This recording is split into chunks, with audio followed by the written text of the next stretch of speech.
Guess what, Wade? What? It's the 20th anniversary of StarCraft as a game and as a franchise. Were you aware? Are you skipping the intro again? Yeah, intros are for chumps. You converted me. Okay.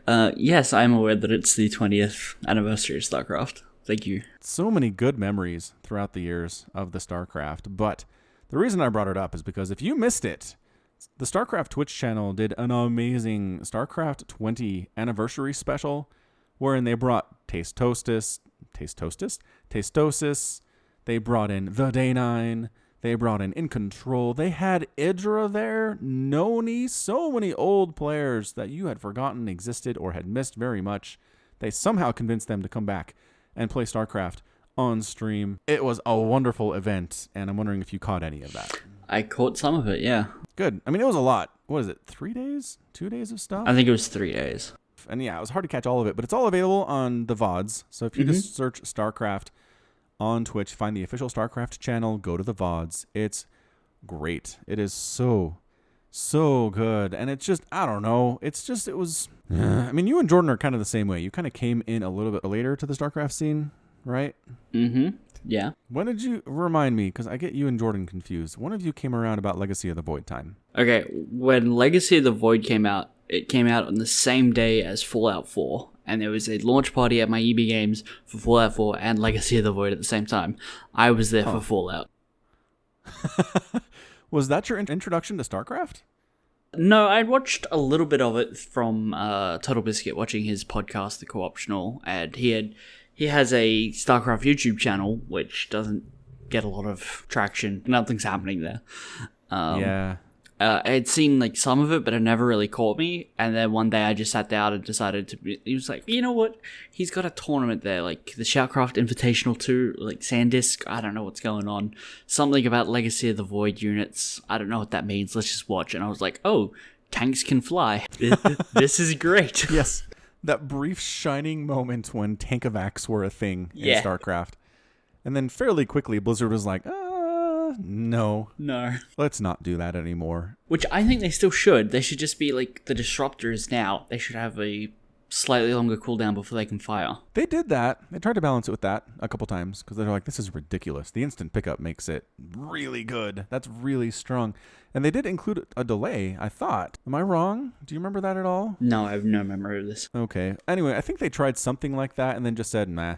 Can't do it. Sorry. If you're in siege mode, you will be left to die if the army has to retreat, and that's what's happened. Yeah. Yep. Yes. So anyway, yeah. So you're a fairly newcomer. So when I say like In Control and Noni and Idra, these are perhaps names you've never heard before. I mean, In Control I've heard of.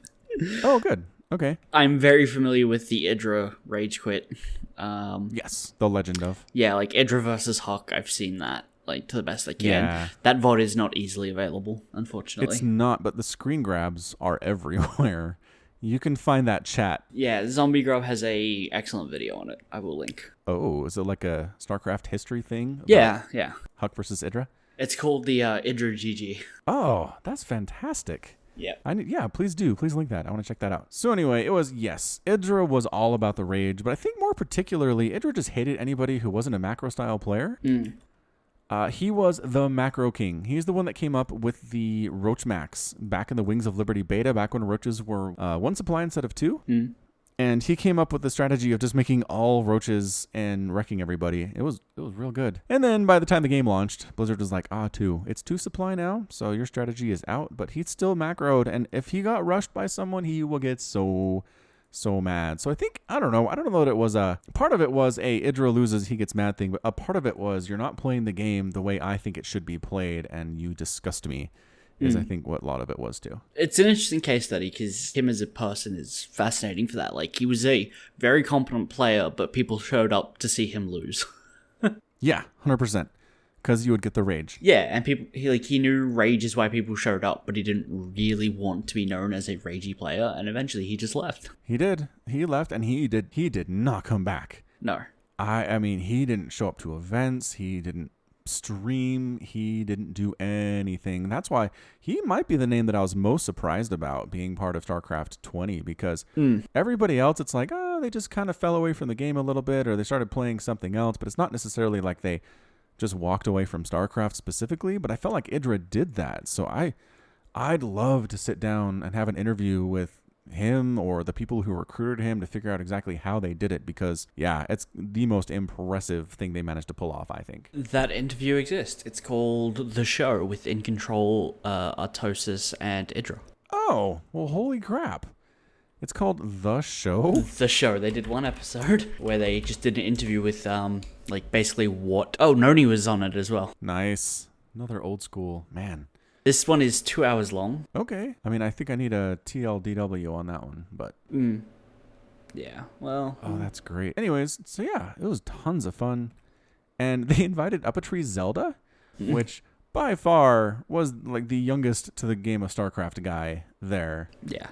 And when they did a 4v4 draft style, and he was the last person chosen because, of course. Right. And the casters were just making fun of him, like, "Oh, he's got a grudge now." He's like, "Those guys chose me last. They're gonna rue the day they chose Uppatree's Zelda last." And then he did really well. He actually was a major factor in his team winning that 4v4. So no, that's go good. figure. Yeah. He needed, maybe it was the motivation. Anyway, it was great. About 30,000, 40,000 views at its peak for StarCraft 20. So still nowhere near what you can get for the PUBGs or the Fortnites or even the League of Legends. But I think there are still a lot of people who still love the StarCraft, which was heartening to see. Yeah, lots of people still like StarCraft. They do. And a lot of people, I don't know, a lot of people are kind of also really invested with the old school names. They still really love Day 9. They still really love Artosis. And Artosis... and Tasteless still do cast to this day, so that's not necessarily hanging on to the old times, but that's a lot. I mean, honestly, we talked about this before, but Brood War games get the most views on my channel right now, bar none. Do they? They do. It's the weirdest thing. The Brood War game, I'll post it, and it gets couple thousand hits in the first couple days, which is normal for my videos. But then I don't know what happens. I don't know if somebody links me on the Reddit for the Brood War or somebody tweets out a link, but these games can get as high as 50, 60,000 views over the next few months. And by far, the most watched stuff on my channel over the last year is Brood War videos. Huh. Yeah. Interesting. I mean, I think part of it is that I am pulling old school classic matches with players like Flash and Jaedong and loading them up in the remastered client. Yeah. So I think there's a certain level of, oh, this is interesting. I've never seen this before to it. Yeah. Your most highly viewed video is Bisu versus Flash on Andromeda. Yeah. Yeah. Bingo. And what's funny is if you go in there, about 90% of the comments are, "You suck at casting Brood War. Give up now." Oh, really? Yeah. Which... I can't really defend myself all that much because I watched a lot of Brood War, a lot of Pro Brood War back in the early 2000s and through late 2000, but then StarCraft 2 came out and the beta happened and I stopped watching Brood War, and that was in 2008, 2009. And so I hadn't watched Brood War in a long time. I'd forgotten a lot of strategies. I tend to get the names of units and abilities confused between StarCraft and Brood War, and boy, let me tell you what, they really hate that. Of all the things that I do, if I refer to something from its StarCraft 2 name instead of its Brood War name, they want to murder me. I have not given up. I've continued casting the Brood War because I like it, and I think I've gotten a lot better. There have been some comments from people who said I've gotten better over the last few months, and that's good to see. So hopefully I can ingratiate myself into the Brood War community just a little bit. So they don't want to watch my casts on mute, which is what some people say they do. What would be the point? I don't know. You can still watch. They could just get the replay and watch it themselves. They sure could. That's an excellent point. Maybe they like my observing skills. No, they complain about that too. Never mind. Yeah, it's a good point. I don't know. Maybe they can't find the replays. I have to dig pretty hard to find Brood War replays. Like, there's bwreplays.com, which is a pretty good resource for it, but sometimes nothing new is posted there for a couple months, it seems like. Wow. And there is a couple Team Liquid threads that I found where some dude just uploaded a bunch of amazing replays a few months ago. That's what I've been using most often, but it is a struggle, so maybe they're struggling too. Maybe. I don't watch your Brood War videos. Yeah, no, that's fine. I'm cool with it. I mean, I don't know, most of the people who watch my Brood War games don't watch my StarCraft 2 stuff, so I'd say that's entirely fair. Maybe that's fair. Maybe fair, maybe not fair. Maybe it's horribly unfair and I should be complaining, but I don't feel like it. I don't feel like complaining. So yeah, StarCraft 20. I should do a tweet What was the previous hashtag that people were doing for StarCraft that I never got around to doing? Hashtag SC20. Was it SC20? I think it was SC20. Right, but I feel like a few months ago there was another StarCraft hashtag that wasn't SC20. But thinking about it, I think it was. I think the hashtag has just been around for a while and kind of got rejuvenated with the cast, with the Twitch cast. I know the hashtag SC20 has been around for about 2 weeks. People have been tweeting with it for a while. Interesting. I feel like it's longer than that. If you search SC20, it only goes back a couple weeks. Well, I'm currently trying to find how far it goes back, but there's no show me oldest. It's only latest. Yeah. And then scroll down. I don't know. I mean, it was a hashtag along the same lines of like, tell us about your first StarCraft experience and what StarCraft means to you and the time you've been playing it. So it might just be SC20 that's been around for a while, and I never got around to tweeting with it the first time. So maybe I'll tweet with it this time. Maybe. If I get around to it. It's great. And if you're listening to this podcast and you don't play or watch StarCraft, I don't know why you're here. First of all, how did you find me? Please email me at falconpaladin@gmail.com and tell me what's up. But it's a great game. It just is. I prefer it over MOBAs in every situation just because I feel like the skill level and the skill ceiling of having to manage an economy and a giant army full of a ton of units is just so much more impressive than people who play League of Legends or Dota or even Heroes of the Storm. It just doesn't hold my attention whether it's played or whether I'm playing it. So I don't know. Maybe that's your bag, but StarCraft is just very exciting. I don't enjoy watching MOBAs. I do enjoy watching RTS, obviously. But I don't think... I think high-level StarCraft's more impressive than high-level MOBA play, but I don't think it's unimpressive either. No, I'm not saying it's easy. Like, people who are stars at League of Legends and Dota are very impressive players for sure. Yeah. Yeah, I'm not saying they're just face rolling and anybody can do it, because that's not... I'm not intending to communicate that at all. Okay, felt like it. Okay. Thank you for clarifying, though. I appreciate you keeping me in line on that one. Although, they did throw some shade at the MOBAs on the StarCraft 20 cast. Did they? They were just saying that there are certain StarCraft players who were middle of the pack at the pro level, never really won anything, and then they decided to switch to LoL and just like become elite immediately. They never came out and said it, but there were some strong implications that it's like, yeah, if you're good enough to be middle of the road StarCraft, you can be great at a MOBA. Yeah, okay. Which makes sense. Yeah, makes total sense. Does make sense. And again, it's more popular. I'm not going to argue. It's more popular on Twitch. The League of Legends tournaments get way more viewers than StarCraft does, and I'm okay with that. Yep. To each their own. Mm-hmm. So did you get a pretty scroll from Blizzard saying thank you for your support, and here's a coin of some sort with like a stamp on it? No? What? Do people get that? This feels like fake news. Are you fake newsing me? I'm not fake newsing you. Copy link. Oh, good. There you go. That's someone's. But a whole bunch of people got these. Oh, yeah. If you're happy you get one, sure. And I don't mean happy like your attitude. I mean literally happy, the Russian Terran StarCraft player. Yes. I just happened to grab someone who's very notable. Is it in Russian? It is. Well, that one's in Russian, but they come in English for people who speak English. Yeah. No, I get it. But he's a Russian player, so they did it in Russian. That's so cool. Yeah. So, okay, if you are a well-known professional player for StarCraft and you've been around for a long time, you get a thing. So that's not me. I'm just going to be clear about that. You did not get one. I didn't get one. Oh, okay. Sadly. Trying to remember who it was, but someone basically took one, threw it in MS Paint, and you got a white pencil and crossed out someone else's name and wrote that.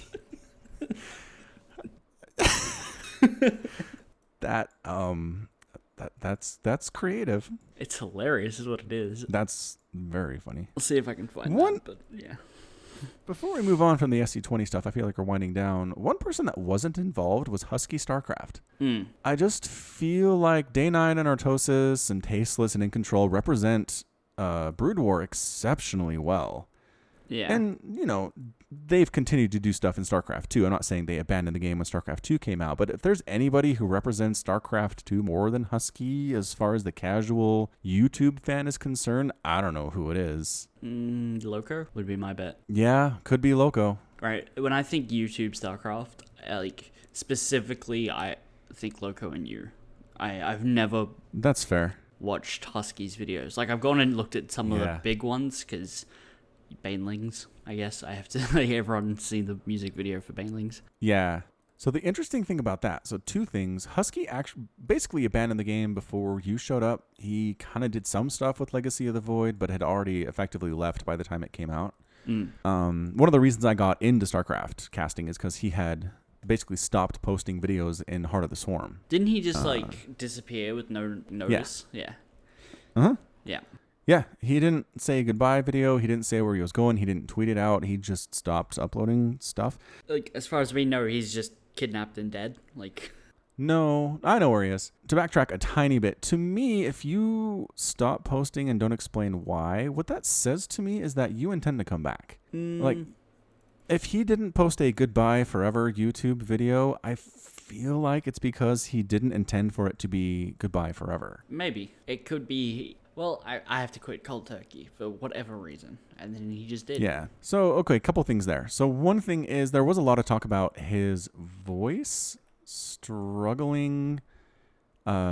I don't know. Basically, the casting that he was doing was not good for his throat and his vocal cords. And so he kind of did have to slow down the casting a little bit. I remember he did talk about that on YouTube quite a bit. And so if that's what happened, if it came to the point where for his own health he couldn't cast anymore, okay, that makes sense. But what actually did end up happening to him, he was in a relationship with a YouTube personality that had a YouTube channel that is named Nerdy Nummies. And so basically what it is hot girl cooks baking goods that are relatively related to gaming in some way. Right. Like you'll make cupcakes that look like the mushroom from Mario, or you'll make a cake that is like the Zerg from StarCraft. You're familiar. Yeah, I understand the concept of baking. Good. Oh, yes. I would hope you would. I hope you'd understand all of the concepts of baking, because if you don't, I don't know how you'd follow this conversation. Yeah. So he ends up dating her, and then he ends up as a producer on Nerdy Nummies after he bails on StarCraft. Oh, okay. Considering Nerdy Nummies has currently, I want to say, 9 million subscribers. Not a bad number. Small channel, but doing well. Yeah, doing well. Yeah, that was probably a good choice, I guess. Yeah, maybe. It really depends if he wants creative control of anything. Sure. Like, if he wants it to be his, or if he just wants to, like, help someone else. And if he's in a relationship, then there's nothing wrong with that, and them just building into one channel. Because if you get big enough on YouTube, you only need one channel to be enough income. Yeah, exactly. 9 million is definitely enough for two people to do. And I'm pretty sure he has some amount of creative control, because, again, he's dating the star and creator of the show. I'm sure they have conversations from time to time. Yeah, I'm sure they talk and his to each input other. is valued. Yeah. It's not like just... And again, producer credit also implies some level of input and control over what's going on. Yeah, but compare that to having his own YouTube channel where he has total control. Yep. Oh, man, I'm reading your conversation in the Falcon Paladin Hour channel on the Discord. I missed this. I did not see you talking with John. Yeah. Wow. We'll not get there, but... No. Anyway. That segues nicely into the Discord server. Woo. There's anything else StarCraft 20 you want to talk about, but I feel like we've given it its due. I think we've given it enough time. Yeah, so I got a Discord. I had some people in my ear over the last few months saying, hey, Falcon, get a Discord. And I was like, that's one more thing to keep track of. But then because I love you guys, I made a Discord. It was actually a lot easier than I thought it was going to be. Mm-hmm. Like, make an account on Discord. Would you like to make your own server? I sure do. Ding.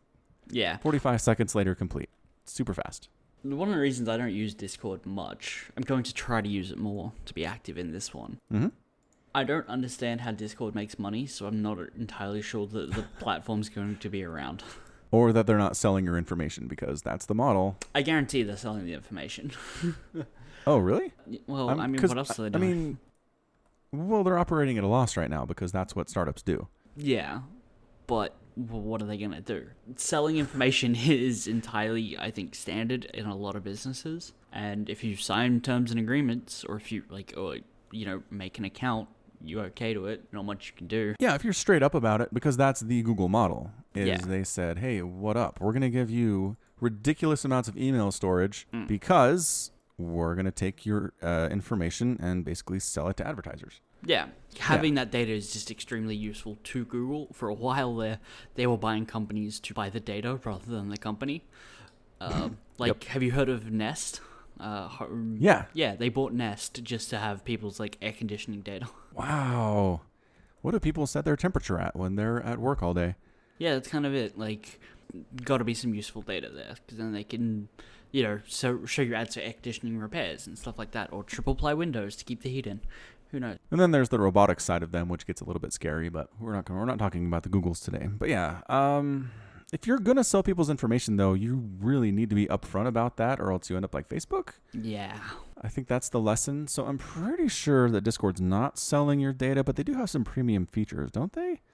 Yeah. I swear, as I was digging through their settings and stuff, there were places that you could sign up for like they have special features something for called cash. Discord Nitro, which is Okay. $4.99 a month or $49.99 a year, but you get 2 months free. You get to choose your own Discord tag. You get an animated avatar, higher quality share screen. Wait. Choose your own Discord tag. What? Yeah, like, okay, so if you go to your account, right, in the user settings, my name, Sure do. Somicron hashtag 45110. You can customize the number by the looks of it. Do not care. Continue. Okay. Animated GIF for profile avatar. The share screen. So basically, if you share your screen, like I don't think anyone actually uses that, but you can get they don't. You can get it 1080 60. Oh no, 1080 30, 720 60. Use custom emojis everywhere. So basically, you can buy global emotes like Twitch does for like if you ever know anyone who gets Twitch affiliate, they get one like custom emote, and depending on how many subscribers they get more. Yes. Here you can just straight up buy one if you want. Okay. You don't have to have a certain number of followers or people in your server. Right. Yeah. So so the business model is free basic and then premium features you pay for. Yes. Okay. So that's how they're making money. And I'm okay with that model. I like it. Yeah. I'm tempted to get this, but I'm like I don't know how much of this I'd ever use. Mm-hmm. Same here. So yeah, I guess the point of that is you should join the Discord server. We'll put an invite link in the show notes. We have like 30 people there right now, which is pretty cool. You will get a special custom role of some kind, probably, if I get around to it for the new people. You can talk about things like StarCraft and even sports ball things if you're a sports ball person. Yeah. So you've got a bunch of text channels. I do. One for general chat, which probably has the least amount of general chat in it. Correct. Announcements, right, which is not lots, so there's people talking about what's normal and what's not in the majority of our population. That's good conversation for announcements. I'm pretty sure I locked that one today. Oh, you did? Okay. Let me try. I did. Let me check. Okay, here we go. Moment of truth. Nope, not locked. Well, you can post in there, but I locked what you could do in there? Did I do it wrong? You have to lock what people post. Only you should be able to post an announcement of your your Discord. All right? Does that make sense? How do I remove an entire thing? Do I have to X all of these? X, X, X, All right. X, X. There's not like... We'll do admin later. Christ. No, I got it. It's done. Now try. I do not have permission to send messages in this channel. Well done. Done. Haha. Yeah. Okay. So you got a Brood War channel for people to talk about Brood War. StarCraft 2, which is good. Submit a replay. Totally not abusable in any way. No one's done that yet. The Falcon Paladin Hour has its own text channel, so you can come in and find people talking about me killing dogs for some reason. For some reason. Total mystery. Total mystery. Look, I've never harmed a dog. No, you have not. I've never. That's what I'm saying. I don't know why you keep repeating yourself. I'm in agreement. So why do these people think I have an obsession with killing dogs? Told you. Mystery. Total mystery. Dedicated channel for tournament spoilers, which is very useful. Nobody has used once. Well, I mean, how many Right. tournaments have there been since you launched it? Like, Nation War stuff has happened. I suppose. It has. Yeah, I suppose. But, I mean, that's not over, is it? No. Yeah, well, there you go. People will talk about it when it's done. Well, but rounds are complete and stuff. Like, we have a final 8 now. We didn't when I opened the Discord. That's true, yeah. I mean, Australia's not there, so people don't care. Exactly. People are like, Nation Wars. Where's Australia? Where is Sealand? Not represented. I'm out. Sealand. Sealand doesn't have enough players to field a team in any sport, let alone StarCraft. Like, you only need one person for a StarCraft team. They don't have enough like computers. They don't have enough computing power to run StarCraft. I can guarantee it. Wow. Somebody from Sealand is going to write in and be like, that Wade guy. No one from Sealand is going to write in. They're an oil platform off the coast of England pretending to be a country. There's people, man. There's people there. Yes, there's people there. And if you work on an oil platform, one of your primary sources of entertainment is going to be podcasts. You don't know. You don't know who's listening. Wait, you got to be careful. They don't work on an oil platform. They live there. It doesn't do anything now. It's just there. Wait, it's defunct? Yes. They just live there because they get to call themselves a nation if they do. Wow, that's like life hacky. Yeah. Huh. Didn't know. Don't get me wrong. I think it's fun that they do it, but they should not be recognized. They sound like lovely people, all of them, all 6. It's definitely not like a tax evasion thing. Probably not. Nobody does that. YouTube and Twitch channel ideas. What do you plan to have there? Like, people just give you ideas? If they had ideas, why wouldn't they do them themselves? I think that's counterintuitive to have that channel. Because people give me ideas all the time. They're like, you should cast this game, or you should do a StarCraft series that's about this. And they just put it in the comments of my YouTube videos, and I don't remember to, like, collect them anywhere, so I figured that was a good place. Okay. Okay, so we have the Reddit StarCraft feed, which does that actually show every new post from Reddit? Well, not right now because I disabled it entirely. Oh, okay. Because initially I set it up to go into the StarCraft 2 channel, but it got real spammy real fast. Yeah. And so what I tried to do is I tried to move it to its own channel, the Reddit StarCraft feed, but then it didn't move. Ooh. And it just kept spamming the StarCraft 2 channel, and it was real embarrassing. And so then I turned it off, and it still kept spamming the StarCraft 2 channel. And I threw up my hands and said, it's possessed. But it seems to have stopped. It's not posting anywhere now. So it looks like it finally caught up to what it was supposed to be doing. Right. Is it actually going to be posting in this channel now? Well, what I need it to be instead of all of the posts, because as we all know, sorting Reddit by new is an exercise in futility. What I need it to be is these are the top, like this has made it to the front page. Right? That's what I need, but I can't. Is it able to do that? No, not with this bot that I'm using, but if I can find another one. It gets real complicated managing a Discord server real fast, it turns out. Yeah, if you like instantly throw like 6 bots in and be like, how do I manage these? Yep. That's what I did. But basically, if like honestly, this channel could probably go if I don't think anyone really. I think if something interesting happens on Reddit, people will just talk about it in the StarCraft 2. Probably. I don't know how many people. Well, I don't know how many people in there are on the StarCraft Reddit. Is there overlap? Maybe. I can connect me to Reddit, but I don't know if I can connect the server to Reddit. I don't either. I got YouTube connected though, so there is now a role for YouTube sponsor, which I feel bad about because, like, you and Shri and Rhino Charger, right, are sponsoring me on YouTube streaming, and I haven't done anything with it for like 2 weeks now. Yeah, I mean that's fine. Like I already canceled my subscription. Okay, good. I hope Rhino Charger did. Fingers crossed. Well, what happened with Rhino Charger? I think he watched me. He told me this once. He watched me because I was the only person doing Far Cry streaming in English. Oh, okay. And so, but now that Far Cry 5 is out, I think he's been watching Far Cry 5, and there's a lot of English streaming of Far Cry 5 now because it's new. Honestly, I'm surprised anyone was streaming Far Cry 4 outside Russians, of you. He said. Russians. Okay. A lot of Russians love the Far Cry 4. Mm-hmm. Okay. Do svidaniya. Do svidaniya. I was going to say, do svidaniya, and I'm familiar with borscht. Borscht. That's it. I used to know the one sentence in Russian, which was, do you speak English? I can no longer remember anything but English, which is Engliski. That works. It's shorthand your point for across do you with speak that. English, I guess. Which reminds me, I'm also Patreon roles. I fixed it. Did you? Yeah, because what happened was I did it wrong. Short story. But I have 7 roles now. What? I have mod, OG, $10 Patreon, which I've never been, Patreon, level 1, 2, and 3. Yeah. So level 1, 2, and 3 is just the little, the Me Too, the chat bot. Oh, okay. Where you can level up just by participating in Discord. It's kind of silly and stupid, but I don't know. I like it. So those are yours. Oh, no, I like that. Is that going to, like, what's the level cap on that? Am I going to eventually have, like, 600 levels? I honestly have no idea. And can I game None. the system in any way? I believe you could spam in there for a while and see if it maxes out very fast and annoy everybody to death. Maybe I'll do that in the... What's the least used channel? Sports Ball. Okay, I'll do it in there. Sports Ball? Abusing Sports Ball. I'm not going to use Sports Ball. I'll probably use YouTube and Twitch channel ideas because that's... I don't know. I need my own channel, and I don't want to have to go and set up the bot myself and just have it like on my own private server.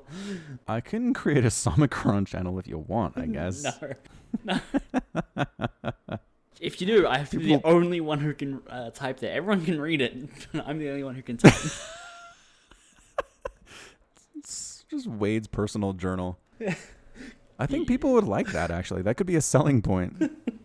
Maybe. I wouldn't use it like a journal. I would just be like there copy and pasting like medical journals. Something that's lengthy. Actually, I already did try that, by the way. I just deleted the comment. I think copying and pasting does not count. Oh, you actually have to type stuff. Which, I mean, I can do.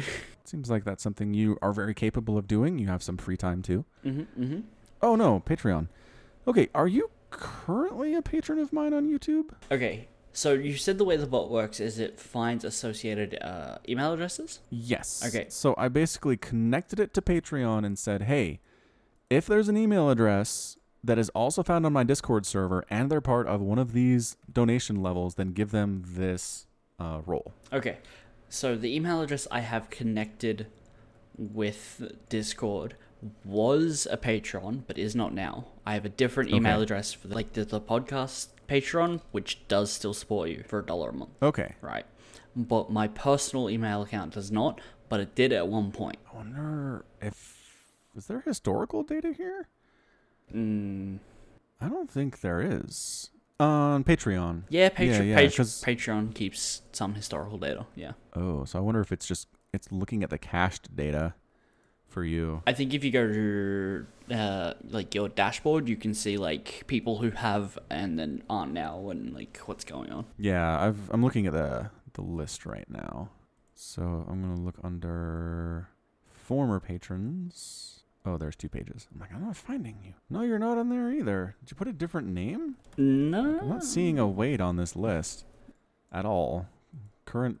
Oh, it might be because I deleted my account. But that would make sense. Wow. Well, I deleted the account because I just didn't want to have to manage 2 of them. But that would make sense if it's still recognizing the data and giving me the tag. I don't know where it would get that from. That's really nuts. Huh. Well, enjoy your ill-gotten role color, I guess. I mean, you're a moderator, so that kind of takes precedence. Can't you just manually remove it, though? Remove the role from you? Yeah. I think that's managed by the Patreon plugin. Let me try. Hold on. Go into the settings of the Discord and roles. Like I said, it's kind of role based, and then sure, it shows you. I don't know. I'll try to figure it out later. This is boring podcast stuff. Probably. We'll figure it out. We'll figure it out. Figure it out. We always do. We're very smart. We try. We definitely try. Nobody can argue with that. Maybe somebody could. Anyway, boy, we have spent more time on these first topics than I anticipated we would. We have a whole list of stuff to get to. Yeah. Some of these topics are not as strong as others. No. You can pick the next one. Okay, I want to do a quick sports minute. It's going to be NBA and March Madness. Oh, sure. Let me get a Google timer ready, because I don't have my phone. What? Where's your phone? On charge in the other room. Oh, okay, good. Thought you might have lost it, like your wallet. Did you find your wallet? No. That cat. That darn cat. I stopped to pet that cat again yesterday. Didn't learn your lesson, I see. I still have my wallet now. Wait, where's my wallet? Okay. Where is the story should have been, and then my phone was gone. Wait. Found my your wallet really gone? Nope, found it. Okay, good. Whew. That would have been podcast legend right there. Then there was the time there was the cat that kept stealing from Wade, and he kept going back to pet that thing. Worth it. All right. Totally worth it as a cat. 3, 2, 1, go. March Madness is over. I have the game open on a tab right now, and it is over. Villanova won. It wasn't a very exciting title game, but the reason I'm bringing it up is because my family did a March Madness bracket, and my parents, my mother and father, who do not care about college basketball in any sense, did brackets along with me and my brothers and my sisters, all 11 of us in total. And my mom won the whole thing with literally no understanding of college basketball, no understanding of who the teams involved were. She beat all of us, which just goes to show never put money into a March Madness bracket because it is totally random. Also, the Jazz looking good in their playoff push. They should finish in the top 6, which is, again, so much better than I expected them to do. In the East, the Cavs look vulnerable, the Rockets are looking good, and the Warriors need to get healthy. And that's going to be it for my sportsy minute. Dang it, is it still going? It's still going. I don't expect the Rockets to win the title. Hot take, because they've been healthy and they've looked really good when they've had Chris Paul and James Harden and Clint Capella. But I don't believe. Wow, I really have no sense of how long that thing is. I'm going to start using my own timer. How does that sound? I probably should have been doing that for a long time now. Maybe would have been handy. The thing I like most about the NBA Minute is it's just enough time for me to get up and go get a drink. It is. Notice that. I can hear a chair creaking sometimes. Anyway. In other gaming news, Fortnite came to the mobile platform. You can get it on iOS. You don't even have to get a special invite or a beta test thing anymore. It's just available on the App Store. Wade? How is this a thing? Who wants to play Fortnite on their phone, other than the target audience of teenagers? Well, other than the specific demographic they're going for, no one. But okay, fair. Entirely fair. Number of people who have smartphones and are teenagers, all of them. Yep. Yeah. All right. It's got to be a horrible experience, doesn't it? I can't imagine it's got tight controls or you can do cool stuff. The controls are probably very bad because they're touchscreen controls for a shooter. But you just traditionally bad. Slap a lot of aim control on it, like aim assist, and then since everyone's using the same bad controls, it kind of balances out. Everybody's using the aimbot. The interesting thing is, PUBG also has their mobile version of their game. No, it doesn't. It does? It does. Since when? That's garbage. It's been out in China for a while, but it just recently came out to the rest of the world. Okay. And I can't remember if it's PUBG or if it's Fortnite, but one of them has the option to allow you to play with PC users. Oh, don't check that option listening to the podcast, people. It's a trap. Yeah, you'll just get wrecked by people with mouse and keyboard. Yep, that's hilarious. But I guess it's just like low-res versions of the assets, and then, yeah, go from there. So here's my thing. Fortnite is pretty complicated. You build stuff, you have different trap types, you have a bounce pad. I mean, it gets really crazy. I watched a really funny highlight, actually, of a team of people playing Fortnite Battle Royale and trying to escape the storm, right, as it closes in on them. And the person who had the bounce pad couldn't find it because he wasn't familiar that left trigger on the PlayStation 4 was how you switched from traps to bounce pad. Oh, okay. So what I'm saying is there's a lot of buttons if they're using the trigger buttons on PlayStation 4. I don't even know how you do any of this stuff on a phone, but maybe, again, if everybody's going to suck, then everybody sucks. Right. I mean, changing the UI, that's not the difficult problem because everyone knows how to slide a menu, right? So True. You just put like your inventory, weapons on one side, utility on the other, and then you just slide them left or right until you find the thing you want. Like, I don't think anyone's going to have a problem with that. All right.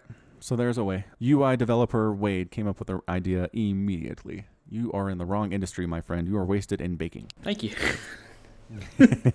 Anyway, yes. So if you're a teenager who's listening and you're playing Fortnite in class, be aware there's a message in the game that says don't play this in class. So now you are appropriately shamed both by us and by this message. Yeah. Okay, don't play in class. Your teachers want you to pass your exams. They do. Well, actually, the teachers just want you to get out of the class when the bell goes. Teachers are surprisingly on the student side in a lot of scenarios. They just have to appear as though they're not. They both want the day to end. Exactly. Not to have to see you again next year. Yes. Yes, those are the goals. So just stop playing Fortnite in class, kids. All right, Spite Ads. Spite Ads Volume 2. You want to take that one away, Wade? I don't know what to say about this. Okay. So I guess the story starts with you dying in Far Cry 4. And then saying, yes, I can see a bear. And I said, I can't see a bear. And you said, I know, because I'm watching Like in the death cam, I'm watching you, and you can't see a bear. And I said, don't worry, I'll bear with it. Because you are king of the dad jokes, and I am not. Even though I'm a dad. You're the dad. And you're probably secretly a dad, based on your ability to dad joke. That is what you said. And thus we have secret dads. Which sounded like a very bad B-movie, which I thought would be in like a triple pack combo from Disney with Spy Kids and Spy Kids 3D. Yes. So I maybe went and found a someone who can illustrate and maybe made up a image mocking us as secret Spy Kids in like what will forever be the greatest anime never made. I 100% agree. It's the manga cover that if you saw it in the comic book store, you would want to buy it immediately. Yeah, it's you'd have to buy it. It's quite ridiculous. It is. It's also incredible. We'll put a link to it in the show notes. We'll tweet it out along with the link on the podcast, something like that. Yeah, something like that. It'll be in places you can find it. Okay, good. You'll have the opportunity. So what I really like about this is it really gives us story options because we're starting with number 2, volume 2. Yes. Because it's double Secret Spy Dad, it's obviously volume 2. So Secret Spy Dad has to be volume 1. And then we can have Secret Spy Dad's triple agent for episode 3. Correct. The other good thing about starting in volume 2 is you don't have to do the origin story like every superhero thing has been forced to do. Exactly, yeah. So it's great. You should check it out. It's the best thing to come out of this podcast, I think. It very well might be. What's on the list? The shirts. Oh, yes, the shirts and the mug. And the mug. Well, it's really just those like pixel avatars. And the Emu Overlord image. Oh, yes. Still, I think the greatest story ever told on the podcast is the Great Emu War. Everything about it delights me to no end. It's pretty good. Yep. If you're unfamiliar, go listen to old podcasts, educate yourself, or you can just Google search Emu War. Yeah. That works too. You can find it. So this image might be available on a shirt. I don't know. I'm still deciding if anyone will buy that. Probably not. I kind of just want a poster. Can we make it be a poster? I can do a poster. Yeah. Okay, maybe let's do that. Would you put this up in your house? Well, here's the thing. Every poster I've ever gotten is up at work because the wife it's not super down with the stuff I like in poster style being in the house. Oh, I lied. I have a Half-Life poster in the office. I'm looking at it right now. Oh, really? That's the one thing she's allowed because it's kind of artistic and you don't quite know it's a video game thing unless you know what it is. Does she know what it is? She does because I told her. Does she like anime? She might let this be up.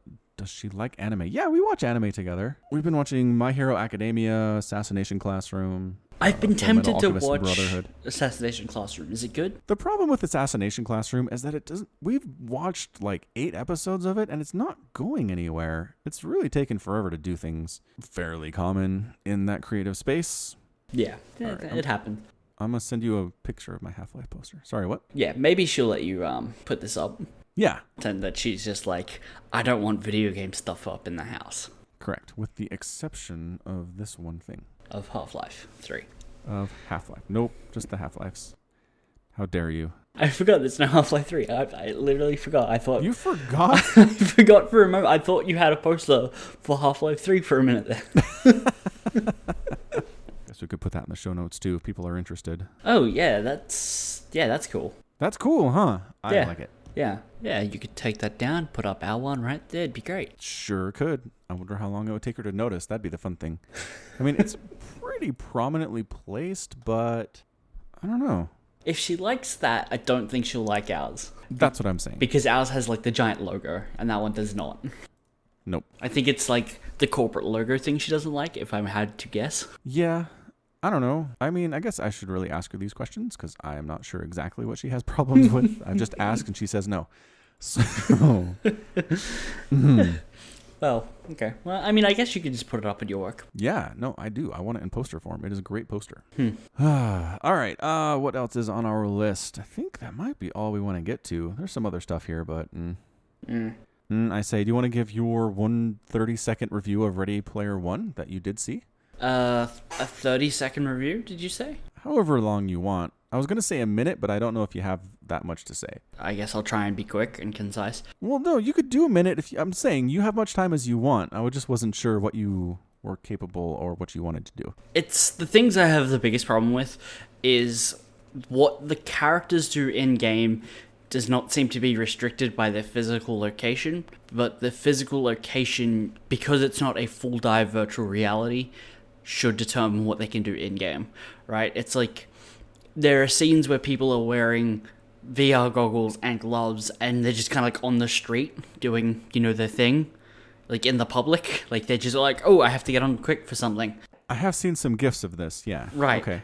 But then it's like, okay, how do you run around and over the terrain that's uneven if you're just on the street? It's like there would be a massively weird disconnect between your body and what you see. And also the visors are semi-transparent, so everyone can see two images of the real world where they might just be standing in their house or in like a cubicle or whatever. Right. And then the game world as well. So that's basically my biggest problem is they didn't go full dive with it, which I think they would have to do to make it at least semi-believable. Okay. Yeah, somebody made the point that there's like people on the street running full tilt because they're running in the virtual space, and that seems like a real good way to get hit by a truck. Yes. There are lots of things that just kind of don't make sense. Like the number of different rigs that they show for how you can access the Oasis there's like 7, right? So the first one is an omnidirectional treadmill in like this bunker he built out of scrap metal cars, like underneath in a junkyard, right? Yes, right. At the stacks. Yeah, the stacks. Another one is just people in their house, like they're just walking around in their house. Like there was a woman who was like jumping over some cover to fight some guys on this planet, but in the real world she was just jumping over her couch. So it's clear that you don't need an omnidirectional treadmill, but how does that stop you from running into a wall? I don't know. Correct. And then one of the big bad guys, he has a kind of couch where he just kind of lays there and he puts his hands into like grooves, like circular balls, and then he just kind of rotates. But then he's also wearing a suit and can just move as well, but he's still kind of just sitting there. It's very strange. That's interesting, because in the book, as far as I know, you can only get into the Oasis if you are essentially stationary. Yes, either with the omnidirectional treadmill or not. It's not required, it doesn't seem like, but you can't be running around with this thing on. You're stuck. You're where you are. Then another one they show is they basically hook themselves up to cables, and the cables like attached to the roof of a truck, and then as the truck's driving around, they can kind of like hover, like they just kind of balance, and then they run, and there's like 4 people in the back of a truck. In the room, he's able to like do, like he could jump off the side and kick the side of the van. In the virtual space, that wall wouldn't be there, so yeah, it's so yeah, that's the one thing that every scene I just was like, well, that's dumb. That's so weird. That's like the one thing that they, well, not the one thing, but a major thing they add in the movie that doesn't exist in the book is that. And it's a problem because that's actually one of the genres, like things that I'm actually very interested in, is how something will handle a virtual world. It's the only interesting part of Sword Art Online. It's like all the VR stuff that they do, and then the AR, like the rest of the story I really don't care about. It's typical anime nonsense, but that's fine. It's all the VR things, like personalities in VR, and how you deal with game-like concepts being treated as a actual world. Another anime that does that is Log Horizon. So it's like, well, more people live in the Oasis than actually live, quote-unquote, in the real world. Right. So why is it the system set up if they die, they immediately lose all their stuff? That seems a little harsh. It's super harsh, but it makes it, I don't know, the immersion, right? If you die and there are no consequences, then there's no fear. There's no reluctance to try. You know what I mean? Right, yeah, but escapism isn't about playing on hardcore servers. Not everyone does that. Like, not everyone wants well, I'm dead, I guess I start over, right? But people are escaping their shitty life to go in a life where it's like, well, I haven't died in 10 years, but now I'm going to lose all my stuff anyway. Because video game logic. Yeah, you'd think there would be like a sector that's PvE, right? Yeah. Where PvP is not allowed, and if you die, you can just go get your stuff back. I think there would be a significant portion of the player base that would want to play like that. It's another thing that kind of annoyed me, and it's like, well, I play a lot of video games, so obviously I understand all the concepts, but they have to explain that to a movie-going audience, and I just felt that was silly, because it's like, I understand all these things. You don't need to be, like, repeating it 5 times, that if you die, if you zero out, you die, you lose all your things. Stop holding my hand, movie. Yeah. But overall, I believe you said you give it a thumbs up. Yeah, I mean, it's fun for what it is. Like, watching a T-Rex stomp cars is fun. Right? Yeah, it is. Oh, that's another thing that annoyed me. Okay, so you're familiar with, like, the race is the first challenge? Yep. Yeah, okay. In the movie, the guy's been dead for about 5 years and no one's beaten the race. Yes. Wait, is it... Sorry. In the book, you have to find, like, a secret hidden temple thing and then beat an AI in Joust. Oh, okay. In the movie, it's like a Forza racing thing? Yeah. Oh, okay. Yeah, it's like, it's a straight up race. And, like, so what they do is he gave, like, a clue, and they don't say what the first clue was. And then that led to a portal, which opened up in, like, the main Oasis lobby or something for people to try this race. And if you could get to the finish line, you get the first key. Oh my gosh, okay. And at the same time, apparently, something called the, I don't remember what the guy who made it, but it's like an archive of all his knowledge. Like because he cataloged his, what days he watched movies and stuff like that. So people started poring over these archives to try and find any information that might help. When you put a scale of the human population, which if you can't, like, track current, like, birth trends, by the time we get to, like, 2040 or whatever, like, this is set in, there should be easily over 9 billion people. When you get that many people online, no one's going to miss details as obvious as there were for this race. That's annoying. Okay. Yeah, because it's, like, have you ever noticed, like, in speed running or in walkthroughs, people trying to, like, glitch and break games, that they just won't try driving backwards on a racetrack? Because that's how you beat the race. At the start line, just drive backwards into it, the floor drops down, and you race backwards under the track. Yeah. Or it's like Mario Kart where you can glitch through walls too. Yeah. But that's it. Like, this, people have been trying to, like, do this race for 5 years. No one tried to just drive backwards. Yeah, that's annoying. Yeah. So in the book, what it is he just says you need to find the key and gives, like, this cryptic poem. Okay. So the reason that nobody has found it is because nobody deciphered where this thing is in the huge game world, where this whatever it is. They're they don't even know what they're looking for. Right.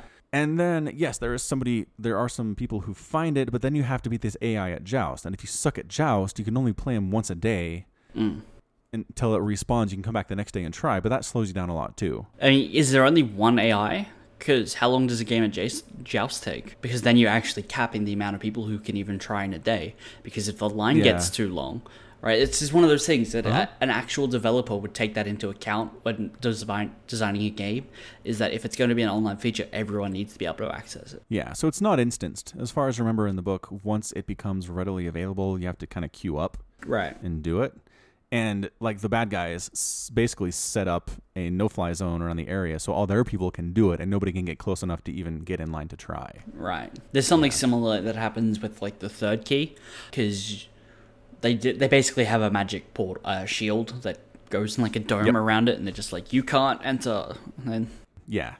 That's in the book too. So yeah, I mean, there's, I don't know, ways you can do this, choices you can make in creating this fictional world, but I agree with your conclusions. It is just a problem that I'm very, like, attuned to all the things that you'd have to take into account for this. Giving the people the ability to change their player height sounds great, but converting player human movement to Iron Giant doesn't work the same. No. Right?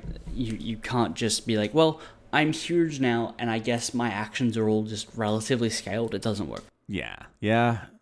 If you dig too much, yeah. Yeah, and it's like if you have a proper VR and you make someone 2 feet taller than what they're used to, they'll fall over. right? Because they're just not used to walking in a body that tall. Because biology. Yeah, if you pick too much, the movie falls apart in a lot of ways. Turn off your brain and you will enjoy yourself, probably. Yeah. That's the very condensed review. Yes. Super condensed. 10 minutes. All right. Well, I think that's about it for the Falcon Paladin Hour. Anything else you want to cover that we haven't? No, I think that's about it. Okay. Excellent. All right. Well, thanks for joining us for yet another fun-filled hour of video game talk and movie talk and stuff you're interested in. If there's topics you want to hear us discuss, shoot us an email, falconpaladin@gmail.com. No, I think we're going to put it in the Discord. And put it in the Discord. I should only accept things in the Discord from now on. If you want to talk to me, come to the Discord, man. Invite link in the show notes.